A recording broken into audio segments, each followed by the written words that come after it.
Saya terhutang budi. Hadir di mahkamah, Syed Saddiq kata Bella Astilah, wanita luar biasa. Sebelum kita melangkah jauh, yang belum lagi subscriber, apa kata anda subscriber dan tekan butang loceng untuk notifikasi video selanjutnya?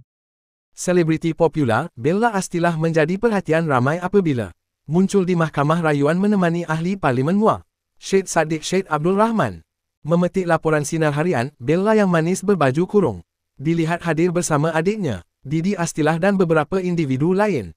Momen ini terus menjadi bualan netizen yang teruja dengan kemunculan Bella di samping ahli politik muda itu.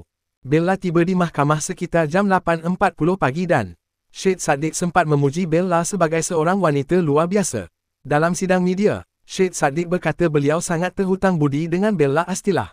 Kehadiran Bella dipercayai bagi memberikan sokongan moral kepada Syed Saddiq yang sedang menghadapi pendengaran rayuan terhadap sabitan dan hukuman penjara 7 tahun.